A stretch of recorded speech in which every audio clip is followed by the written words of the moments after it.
So how does it feel coming off that many shows? You did 69 shows. 69 shows. Nice. That was a bit of a lame high five. That's all right. The most amount of shows I've ever done. To give Come. I've been talking about Come so much this year that my brain is just dripping with it. Really? Hey, you saw my show last night. Yeah. This year. A lot of Come stuff. I'm going to be honest, and I think everyone who saw my show will know. Yeah. Come heavy show. Yeah. You know what I noticed? It felt that way in the writing session. It wasn't intentional. No. It was the fog bit that was the absolute king hit. The second load, if you will. Yeah. Because I wrote a lot of and Come usually stuff those early. are a lot smaller, but not this one. Oh yeah, the fog bit comes, it dumps. It's a big cum dump. Yeah. Because I have a bit about cum earlier in the show. And it's kind of gross, but I would say it's my favorite bit. It's a great bit. It's a good bit. Then people yell at fog bit, and that is also about cum. Features cum quite heavily. Yeah. And I didn't particularly want to do that in the show. But, you're contractually obliged. Well, and that's fine, mate. And I'll be invoicing you later. Okay. For the licensing of that bit. So, I had a great year. I just wanted to thank everyone who came out to the show. I know a lot of people from the podcast came out because after every show there was hellos in the meet and greet, which is the official greeting of the show. Yep. And it is loud. It's not hello, it's hello. A lot of self-conscious hellos were had, but a lot of confident ones as well. Yeah. And both we appreciate. And it's cool. And obviously the people yelling fog bit primarily from this podcast. Yeah. You guys made me a lot of money. Thank you. And it was fun. Yeah. It was, over 11,000 people came to my show this year. That is amazing. Which is insane. That's awesome. To put that into perspective, I think. What'd you do last year? I think just over 3,000 on the Tambourine Tour. Yeah. Before COVID. So almost tripled it. Yeah. Which is crazy. Quadruple. Yeah. That's fucking mental. I almost sold the same amount of tickets. I saw that what I sold last year on my whole tour just in Queensland alone. That's crazy. So that's very cool. Yeah, thanks, TikTok. Not that. Yeah, thank you. That's the thing. Oh fuck. Us two were the two biggest critics of that app. At the start, I was all for it. You forget this. I was first but we on both TikTok. Still went to town. Everyone criticized me. Yeah, I still do, but it's at the same time, it has changed my life. It's no Vero. I'll say that it's not the future of social media. Because that still hasn't taken off. Yeah, what a shock. They haven't changed their slogan. Well, they're still correct. They're on there. They're getting there. Yeah. One day in the future, it will be. Well, it's the future of social media. Yeah. I'm not sure what it will be, but right now it is the future. Geez, if that takes off one day, that will be they'll age well. The biggest payoff ever. Yeah, will be. But I appreciate everyone who came out. TikTok was had a big thing to do with it, obviously. But yeah, people came from far and wide just off Facebook. Yeah, I'm still getting people going, "Oh man, I watched You Don't Owe Me and waited 4 years and decided this was the year." I love those people that you've been around now in their life for 4 years and they are big fans. They just haven't been fucked to see you yet. But it's fair. Yeah. I mean, I don't get around to stuff sometimes. Yeah. I haven't done washing in 3 weeks. I get it. Yeah, it is just interesting going when someone goes, "Oh man, it's my first time seeing you," and then you go, "Oh dude, thanks so much for coming out." You assume they're a new fan, and then they reference something from 2013, and you're "Fuck, yeah, you're busy." We're very busy, and it's one of those things where it's they're like, "Man, you were so great. I wish I'd have seen you last year." I was like, I would have loved you here. There was 45 people. Yeah. Last time I came to Hobart, there was 45 people, and one of them was a sex doll from a grandma's 80th. Yeah. It was double Lewis's Gimpy show. Yeah, that's grim. Yeah.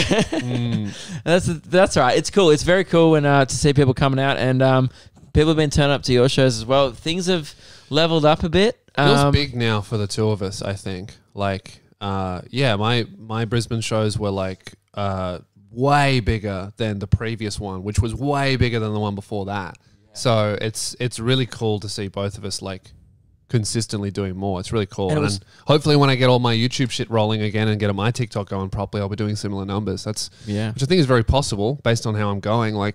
TikTok's crazy. I've been posting on it every day for 2 weeks. Gone up 5,000 people. It just works. The algorithm is so good that it puts people from my contacts on my feed. Other comedians I know it goes from your contacts and it will show me like Michael Shaver's videos, Yeah. like all these people who we know from the stand-up scene. Yeah. It just, if you have like ever liked anything of me on YouTube, it will just know and it will put you on your TikTok. It's so weird. Yeah. It's great. It's a very good app. But yeah, like also it did way more shows, 69 shows. Nice. Nice. Yeah, we did it better. You don't have to say it every time. Oh. But yeah, last year I did like 30.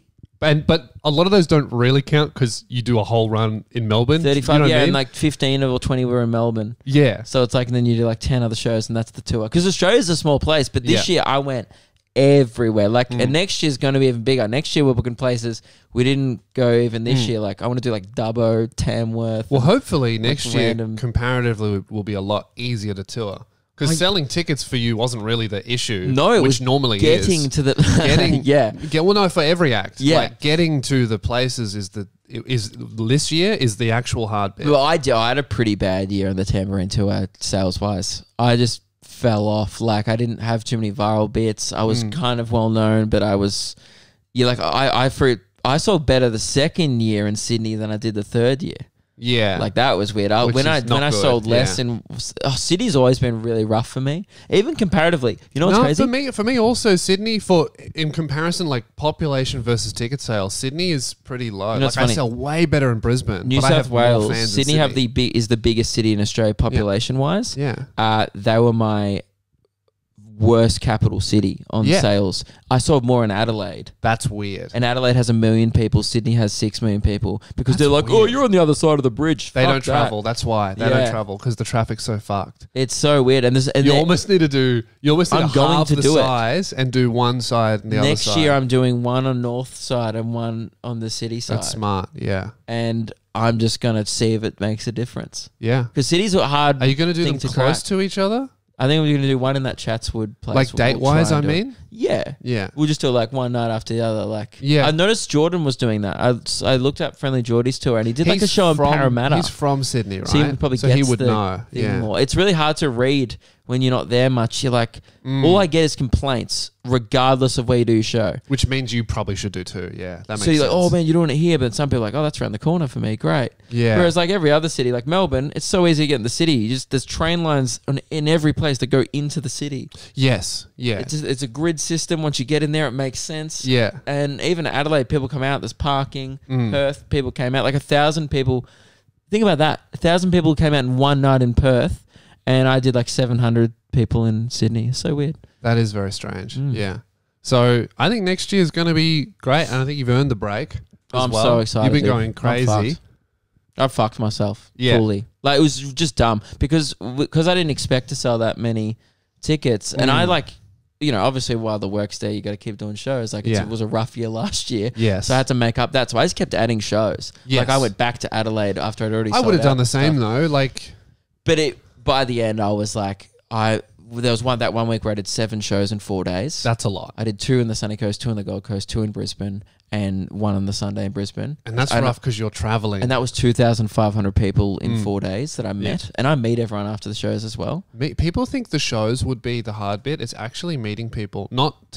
That's not me saying that meeting people sucks. It's like the energy that takes to meet that many people and give them a good interaction as well.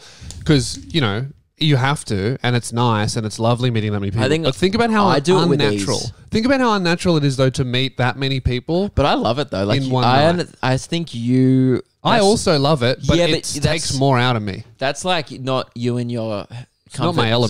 zone. Yeah. I'm like after the show, like, oh, dude, cool shoes, fucking what up, Yeah. dude? Like, I'm pretty excited to like Yeah. talk to everyone, and I often like get told off by like Meg and people I'm working with, like, Yeah. you need to make the line go way quicker because we have another show on. But I just like get distracted talking to people. Yeah. You probably have the opposite problem. You're like, I don't know what to say to these people. Well, what I'll do is I'll go, hey, thanks for coming. Sorry, no eye contact. Yeah, good. All right, no, yeah. Did Look you at- buy something? Yeah. No? Well, go buy something and Go- then I'll get a photo. No. I said don't look at me. Good. And actually, you know what? Fuck you. Reline up, then go buy You go something. to the back of the line, Yeah. buy something, and then I'll take a photo, but it won't be a selfie. Yeah.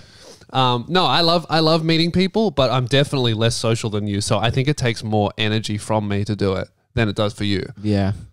I just like it. But yeah, I will admit, even after that week, after the Brisbane week, I was like, I'm trying to work out the limit. I think I met people in Perth after the 1,000 people show, and it took an hour and a half, but you can always rely on 50% of the people just not bothering to line up because they can't be bothered to wait for an hour and a half. Meeting that many people is impossible, but then a lot of them leave. You can bank on the fact that half the crowd will leave, I think.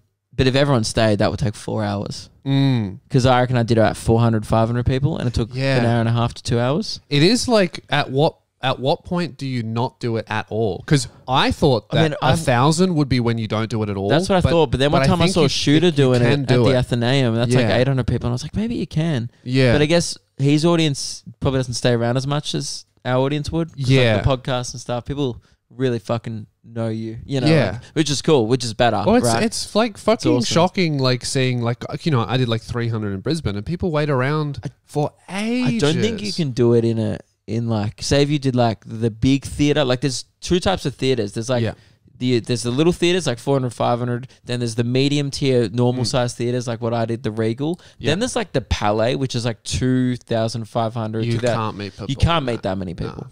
Because also, if half the people leave, that's still like 1,500 to 1,000 people. You know what else? I think I don't want to ever do that. Maybe once to do it if I could. Yeah, you do it once. I actually, and there's no disrespect to Perth, I felt like there was a disconnect, and I enjoyed like this. 300 people in Sydney to me felt better for comedy than 1,000 people, and I obviously it was so weird. I went out there and it was like, oh my god, I'm achieving my dream, and then I went off stage and I was like, man, like Bunbury 200 the night before was like fucking loose vibe, sick. Yeah, like I'm pissing myself. Like last night, how we had that I had this interaction with some lady who was like a pimp. She was like a clown, but she was pimping out sex work for people who had a balloon fetish. She's like, I don't do it, but my other clown friend will do the stuff. Yeah, and I'm dying laughing at her. You don't. That didn't happen. You don't get the level of intimacy in a big theater because also the front row is so far away. So fuck talking to someone. But it's not even that. 6. The front row is 50 people. Yes, like the front row is 50 seats long, and it's way lower. Last night the front row was 7 people. Yeah, every row. Yeah, I think that. Yeah, I agree because last time I did Brisbane, I did 450, and that was incredible and amazing. That's the perfect size, I reckon. Yeah, and then 300 was also fucking good. I think 300 to 500 is like the max. But that's the size of most American comedy clubs. Like when I went, like there's a reason for that. The Comedy Store is like 250 to 300 in the main room because that's like the perfect amount. It's like a good vibe. It's when it's heaving. It's like loud laughter, but it's not so crazy where you're not feeling involved in it. No, there was it was also a bit like me. Actually, I think it's Steve Martin's quote. He has a really great quote about it. It's like comedy club feels like you're doing comedy, and a theater feels like you're hosting a party. Because you are like, it's your job to like MC the night and control the mood of the masses rather than like having a night with the crowd. Yeah. It's like how seeing what the massive giant shows that Andrew Schultz is doing. Yet he's made it off doing crowd work. He's putting DJs in there and they're playing music. Like he's added more than comedy. It's like an experience, which is maybe what you have to do. I think I felt a little I just felt out of my comfort zone, and I think it was obvious. People, you know what? Maybe it wasn't. It's obvious to me. Meg knew it because Meg's watched the show every night. She's like, Meg. She was like just going to me like, man, you like great show, but fuck, for the first 5 minutes, I could see you looking up at the second tier and the lights and taking it in. Weird. Yeah. I was like going, oh, this is my dream. And I'm so shitty that I couldn't get to that show. Do you know how weird it is having 1,000 people watch you do your job? Do anything. Imagine if you rocked up to your accounting job and there's like 1,000 people like just staring at you. Going, that's what count.